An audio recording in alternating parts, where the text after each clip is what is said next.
A book was set apart from the Bible for centuries, despite being cited by several apostles in their teachings. Within its pages, angels fall from the heavens, giants devour the earth, and a judgment is written before the flood occurs. For generations, it was believed to be merely a forgotten legend, unworthy of being included among the sacred texts.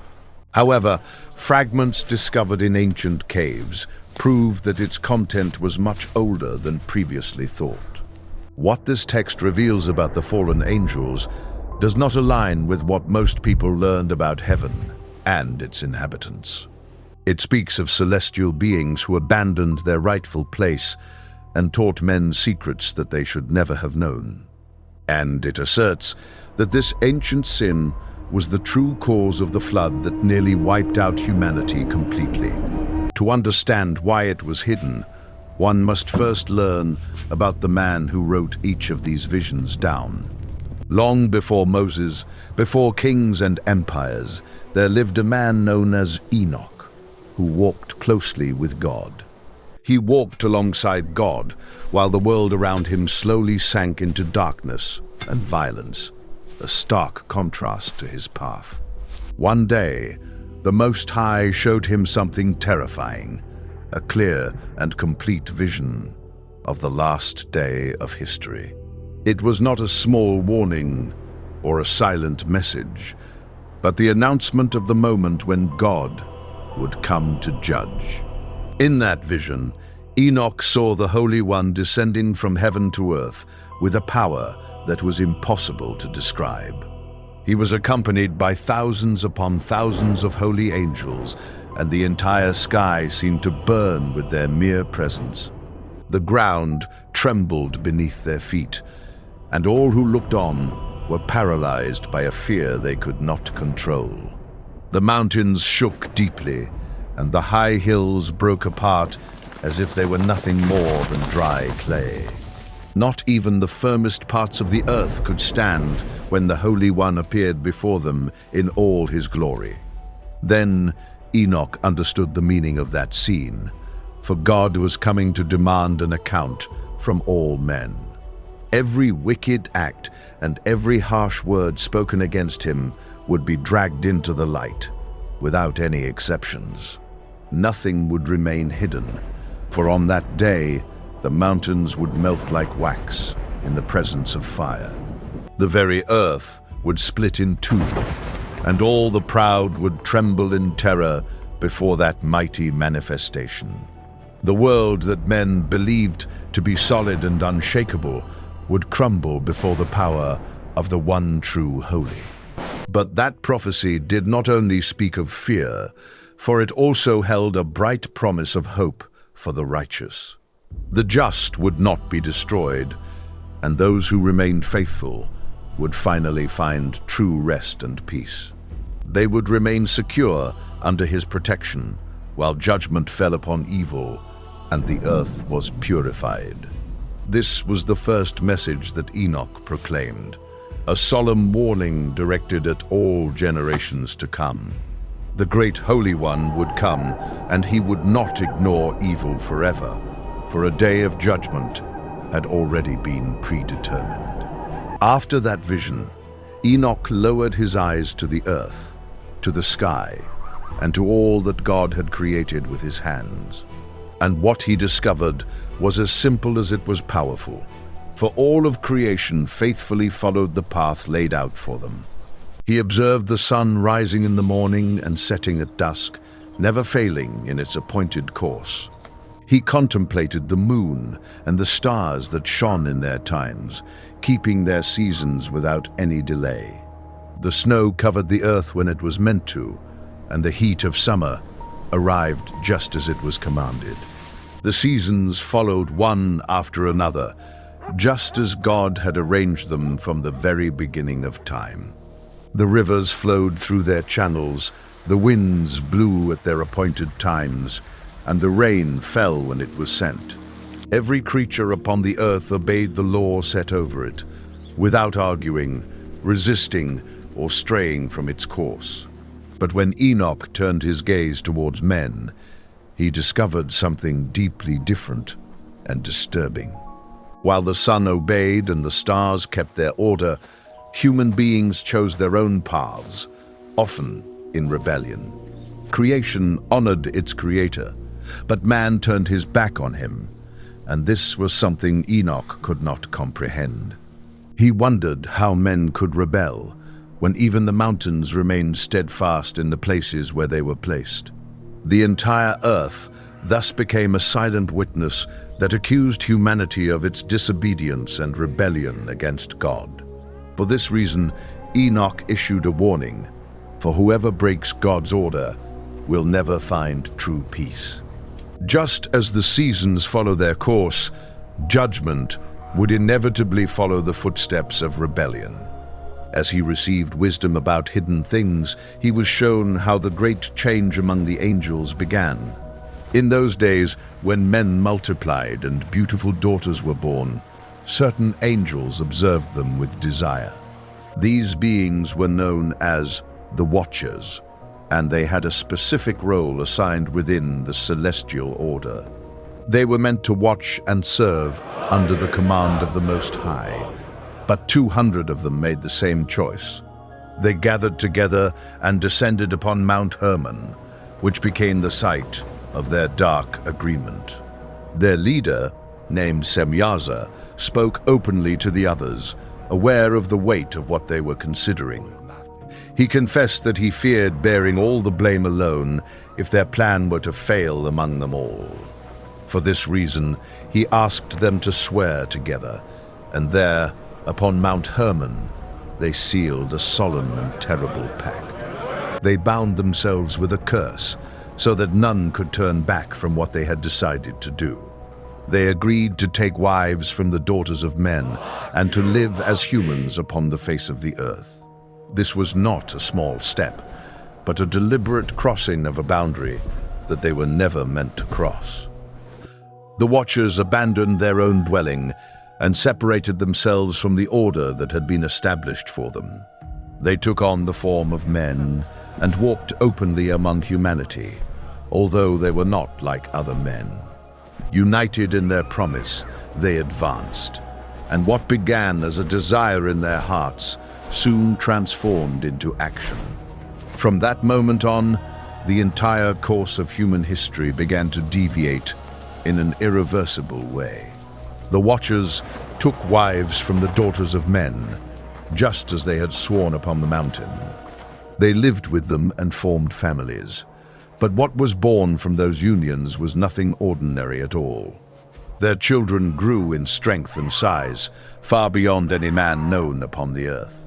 They came to be known as the Nephilim, and those giants rose higher and higher as they grew.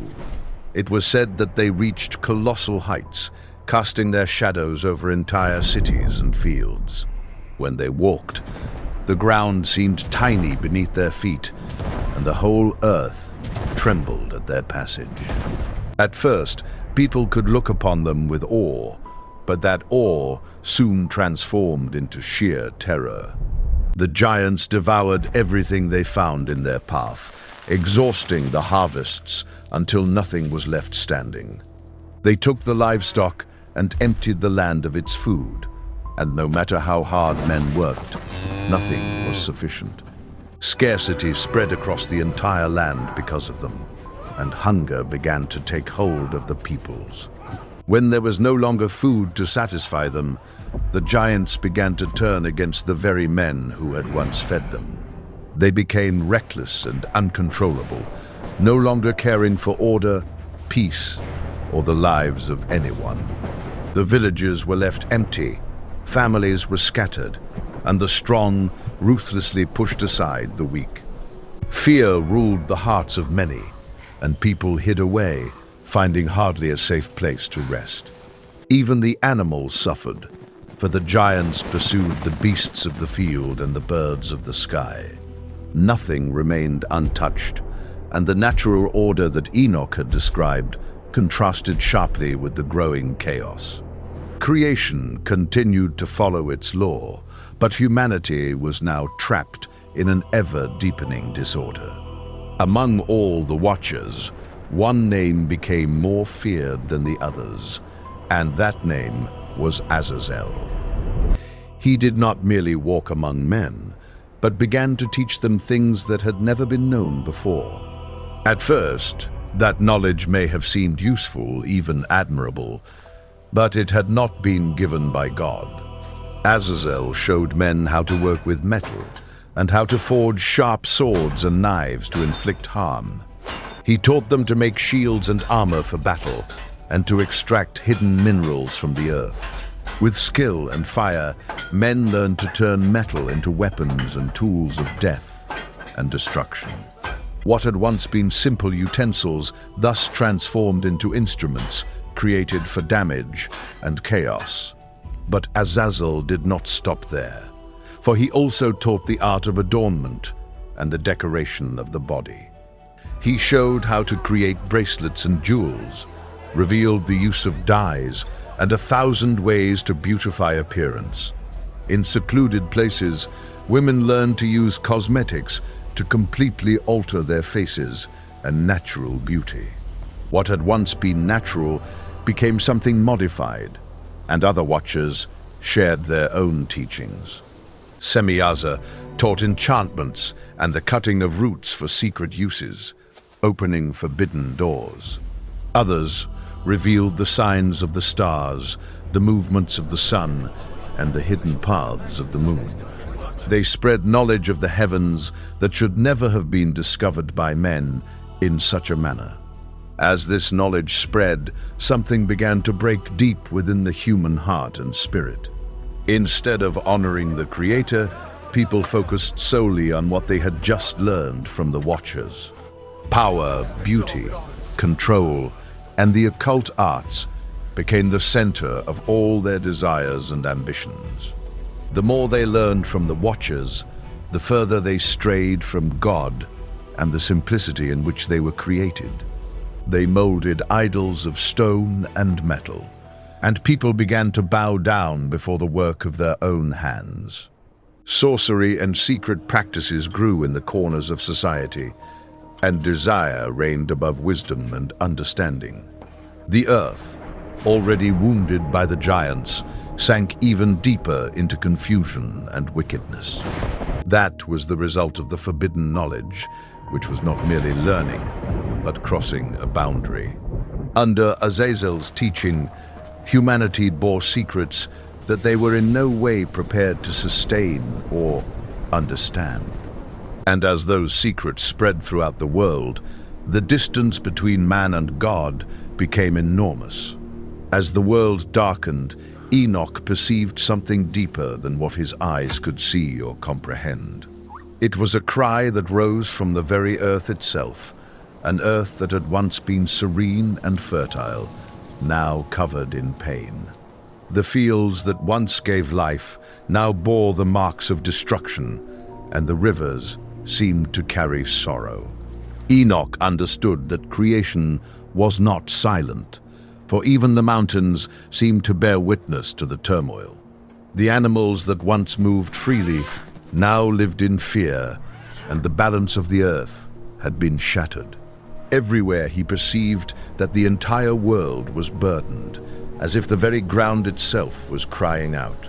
But that cry did not end there, for the souls of those who had lost their lives also raised their voices. From beyond what the human eye could see, their plea ascended, seeking justice for the evil they had suffered. Day after day, that cry remained with Enoch, and it did not fade away, but grew stronger and heavier. It resonated in his thoughts and rested upon his heart as if it belonged to his own family and kin. Enoch knew something important, for a cry like that could not rise forever without being heard. The gates of heaven would not remain closed to such a sound, for the Creator sees and hears the earth. Thus he wrote that the voice of the fallen would reach heaven and stand firm before the throne of God. And when that moment arrived, the one who rules heaven and earth would respond without fail to their plea. The cry of the earth did not go unnoticed, for in heaven, 4 great archangels heard it clearly. They were in the presence of the Most High, shining with strength, and their names were known on high. They were Michael, Gabriel, Raphael, and Uriel, and each understood perfectly what was happening down below. Michael, steadfast and constant, saw the spread of disorder that was consuming the peoples of the earth. Gabriel beheld the suffering of humanity, and Raphael felt the pain that covered the entire world. Uriel, guardian of wisdom and light, perceived the deeper cause that lay hidden behind it all. Together they looked down and understood that the world had completely ceased to be at peace. They spoke among themselves, saying that the tumult was immense, and that the whole earth cried out without rest. For this reason, the 4 archangels presented themselves before the throne of the Most High, and did not remain silent. They asked that the fallen watchers be held accountable, and that those who suffered on earth be remembered. They declared the greatness of God, saying that nothing is hidden from him, and that every secret act is fully known. They pronounced the names of those who had led the rebellion, Azazel and Semyaza, pointing out all their damage. Enoch was filled with awe to see that the powerful beings of heaven cared about the fate of the earth. They were not distant or indifferent, but spoke in favor of creation before the divine presence. Their words rose like incense before the throne, and as their plea was heard, the time to act drew near. Heaven had listened, the cry had reached its goal, and a breaking point was already very close. Then the Most High finally gave his command, for the time of silence had completely come to an end. Enoch understood that nothing happens without the word of God, and that when he speaks, all creation listens. Michael rose first, carrying in his hands great chains prepared specifically for that moment. He went to Semyaza and the other watchers who had followed him, for their time of freedom had come to an end. They were seized and bound, separated from the world of men, so that they would not walk freely upon the earth again. Raphael was sent against Azazel, and he led him away to a solitary desert filled with stones and shadows. There he confined him under heavy rocks, surrounded by darkness, until the final day appointed by the Most High. Gabriel was given another task, for he was sent against the giants who had filled the earth with chaos. He incited them to turn against one another, and strength rose against strength, power against power. The giants fell by their own hands, and their dominion over the earth thus came to a bloody end. Even their fathers, the Watchers, could only watch, for the earth would no longer tremble beneath those steps.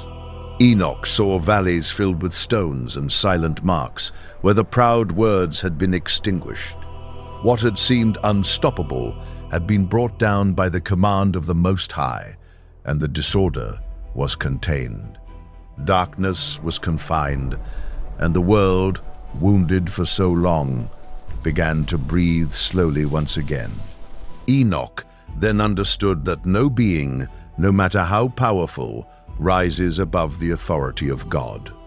Before being taken from the earth, Enoch was entrusted with one last, delicate responsibility.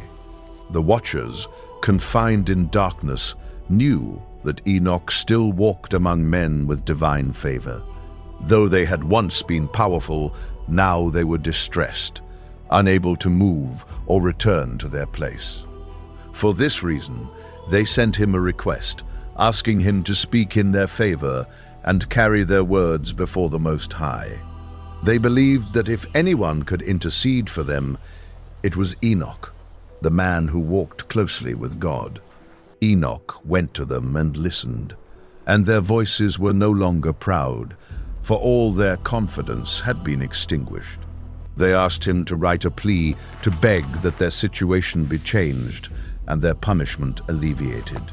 Enoch agreed to carry the request, although he understood something essential. When God decrees, his word stands. Still, he did what they asked, wrote their words, and brought them in prayer before the Lord of the heavens. Afterward, he received the response and returned to the watchers to speak to them with a firm, clear, and gentle voice. He told them that the decision of the Most High would not be reversed, and that what had been declared would remain forever. They would remain in the place appointed for them until the final day, for not even the most faithful can change such a will. Authority belongs only to God, and no plea or argument can move what he has already established. Enoch faithfully recorded all that had occurred, without adding hope where it had not been given, nor altering the message. He wrote that the just would live in peace, while the rebels would not continue in the world that would be renewed. With this, his role as mediator came to an end, for he had spoken with truth and without fear. Soon, his own journey would take him beyond the earth he had warned for so long.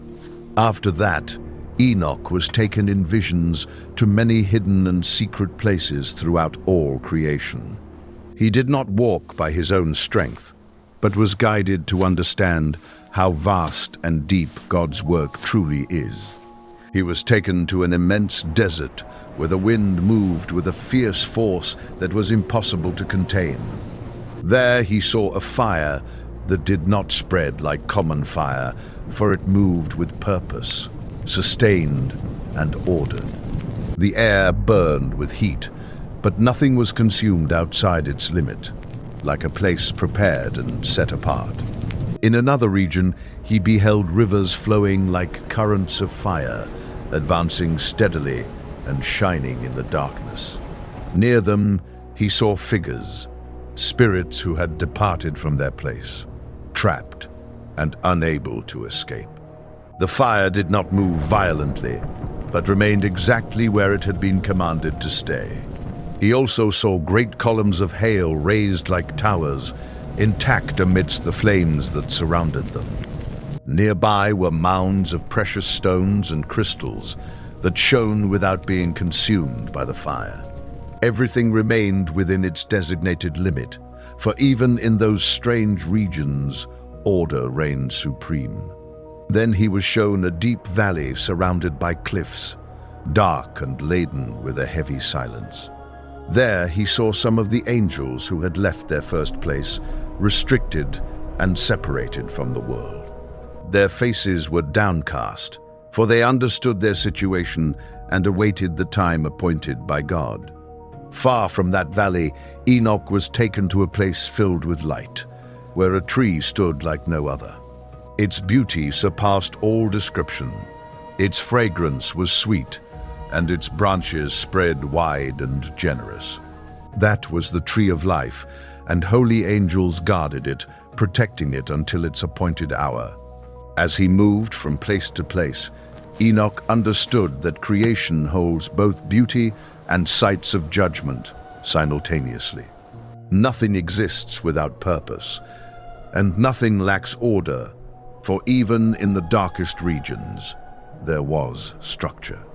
Enoch paid attention to every detail, remembering the whisper of the fire and the stillness of the shining stones. He knew that one day he would speak of these things to men, for they had not been shown to him by chance. They were revealed to him so that others would understand that the world is more vast and ordered than they imagine. In his journey, he was taken to a place of pure light, where the air was clean and there was no fear or sadness.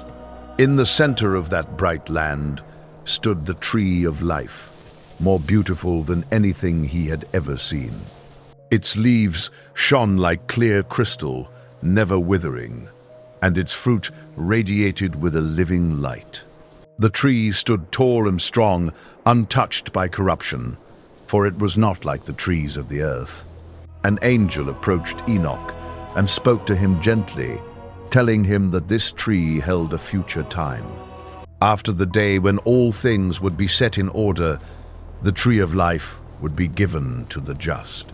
Those who remained faithful would eat of its fruit, and everyone who partook of it would receive everlasting life.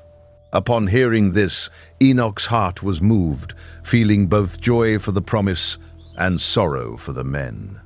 He knew how easily the human heart turns away from the pure, seeking power before holiness. Yet, the tree remained firm, waiting patiently, with roots sunk deep in perfect light. It seemed to carry healing within itself, not only for people, but also for the entire earth. It was a sign that the story of humanity would not end in ruin, and the angel asked him to remember it. There is an inheritance prepared for the just, something beyond what the eyes of men can see. Enoch looked again and saw angels gathered around the tree, drinking clear water and raising voices of praise. That tree stood as a symbol of endless renewal, a promise of peace for those who are faithful. Even after the rebellion and the flood, God had prepared something beautiful for those who remained steadfast. Then Enoch received another vision, this time about the future, concerning a great turn that would come upon the earth. He saw kings sitting on high thrones and rulers dressed in rich garments, confident in their eternal power. Many of them despised the faithful and treated them with pride and harshness, as if they were worth nothing. The just seemed small in comparison, without armies, without grand halls, and without heavy crowns. Some were set apart, others ignored, and it seemed that the proud would always remain above them. But then a voice resonated in the vision, clear and powerful, declaring that the proud would not endure. Those who had been lifted up would be humbled, for thrones do not stand forever upon the earth. Enoch saw a great reversal begin, and the seats of power started to tremble and crumble. The places where injustice had reigned were breaking apart, while the humble were finally lifted up. He understood that the pride of the powerful is fleeting, and that no throne stands without divine will. At the end of his writings, Enoch spoke of the last moment toward which all of history is moving. He said that a day would come when every path would reach its conclusion, leaving nothing unresolved. For those who chose darkness time and again, there would be a definitive separation from the promised light. They would be cast into outer darkness, far from the glow of the kingdom they once heard about. It would be a place devoid of joy and peace, where deep sorrow and silence would reign, where pride once echoed. Enoch described this not with enthusiasm, but with seriousness, for the final judgment would be clear and well measured. Nothing would be overlooked, no hidden act would remain concealed, and the truth of every life would be revealed. But then he turned again toward the faithful, for whom a kingdom of light had been prepared from before. It would not be a fragile kingdom that could be broken, but something lasting, firm, and stable throughout time. They would dwell in a brightness that does not fade, walking without fear and without the weight they once bore. He wrote that, in the name of the Lord of Spirits, they would live and remain, free from every chain of pain. They would not wander from place to place seeking safety, for at last they would be home, resting forever. Their joy complete, their voices would rise in gratitude, and their faces would shine with the light around them. Those who had mocked justice would see it honored, and those who had suffered in silence would be lifted up. The final judgment would resolve every question that once seemed to have no answer upon the earth. Enoch made it clear that this was not a story shaped by imagination, but a truth sealed by divine authority. What he had written came from visions granted by the Most High, a guarantee of the outcome upon the earth. Just as the sun maintains its course and the moon its cycle, so fixed remained the judgment announced by him. He concluded with certainty, saying that God's justice does not delay without purpose, for it is firm and secure. And when that day comes, Enoch affirmed, all will finally understand the reason behind every judgment announced. At the end of his life, Enoch gathered his thoughts and spoke not with thunder, but with a deep warmth. He had seen the heights of heaven and the depths prepared for those who rejected the light offered to them. Now his voice became soft, like that of a father speaking tenderly to his beloved children. He called those who love God children of life, and not servants of fear, but heirs of a great promise. He reminded them that justice is never wasted, and that every silent act of faithfulness is fully seen. He blessed those who stood firm when others strayed, and those who chose truth over lies. Upon them he pronounced peace, not the kind that fades with circumstances, but that rooted deep within the soul. He reminded them of all that was written, the order of the heavens, and the rise and fall of kingdoms through time. None of that lacked purpose, for all was part of a grand design that moved toward its fulfillment. Then the serene moment arrived, for Enoch did not fall as others had fallen, nor did he slowly fade with age. One day, simply, he was no longer found among men, for he was taken and elevated to dwell with the saints. Since the days of Adam, no one had walked so closely with God, nor had been taken in such a manner. There was no grand farewell or long procession, only the memory of a righteous man who was faithful until the end. The last scroll he left held his farewell message, a song of victory, of trust, and of hope. It was not filled with fear, but with certainty, reminding every reader that the entire story is being guided. Though his voice no longer resonated upon the hills, his words remained and were read in difficult times. The faithful clung to them like a lamp in the night, finding direction within their visions and insights. In his warnings they found clarity, and in his promises they found a hope that would not fade away. Generation after generation continued to wait for the day when every prophecy would finally be fulfilled. Enoch disappeared from their sight, but his testimony endured, and his story does not close with silence. Perhaps that's why he stood apart from the Bible, revealing fallen angels, giants, and a judgment few wished to hear. Subscribe to continue unraveling the forgotten mysteries that time attempted to erase forever.